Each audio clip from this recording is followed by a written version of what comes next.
The night was meant to belong to us. After weeks of planning, we had finally decided to host a party in our home, a celebration of our marriage, our friends, and the life we were building together. I wanted it to feel meaningful, a memory we would both hold on to. The house buzzed with laughter, music, and the steady murmur of conversation.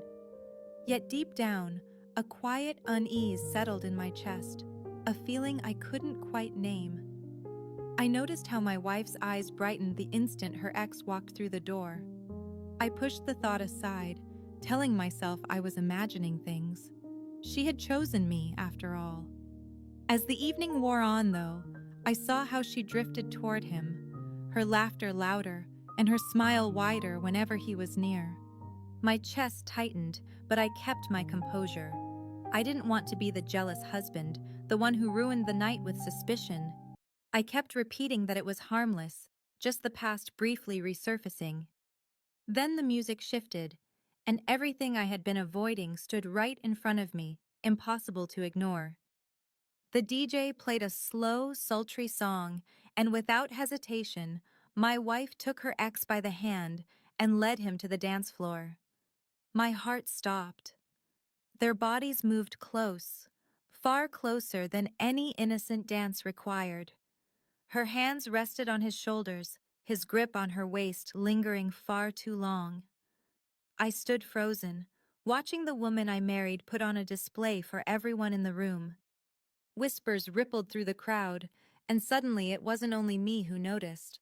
I tried to stay calm, but anger burned beneath the surface. Guests traded uneasy glances, pretending not to stare while quietly absorbing the drama. My wife's eyes met mine across the room, and for a brief second I thought she would stop. Instead, she smiled and pressed herself even closer to him. It wasn't just betrayal. It was humiliation, carried out openly, almost daring me to respond. When the song ended, she strolled over to me as if nothing had happened. I held back my rage, keeping my voice steady. "What was that?" I asked. Her eyes gleamed with arrogance as she shrugged it off. "It's just a dance," she said. "You're being dramatic." I clenched my jaw, forcing myself to breathe.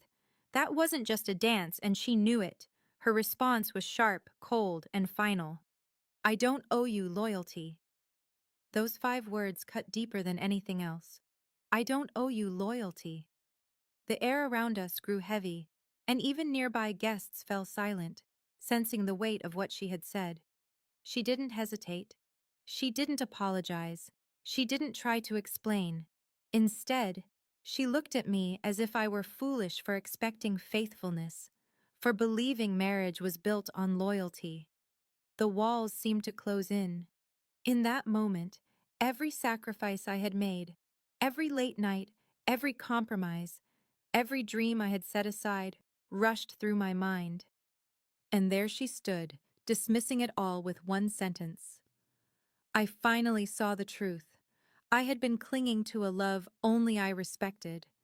I was her safety net, not her equal. I didn't yell. I didn't argue. I straightened, met her gaze, and said the only words that mattered. "Then we're done." Her confident smirk slipped away. Gasps rippled through the room, but I didn't stay to see her response. I turned and walked out of the party, leaving her there to face the weight of her own decisions. My silence spoke louder than any argument ever could. Later that night, as I packed my bags, the reality of everything that had happened finally settled in. My phone lit up with messages from friends who had witnessed the scene. Some offered support, others shared their shock, but they all agreed on one thing.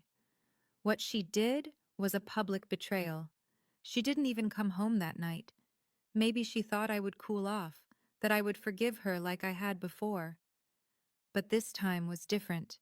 This time, I saw the truth without excuses.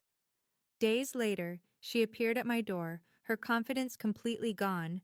She begged, cried, and tried to explain, but I was finished listening. "You said it yourself," I reminded her. "You don't owe me loyalty, and now I don't owe you this marriage." I closed the door on her tears, feeling an unexpected mix of grief and relief. Walking away hurt deeply, but it was also the strongest thing I had ever done. For the first time, I chose myself over her disrespect.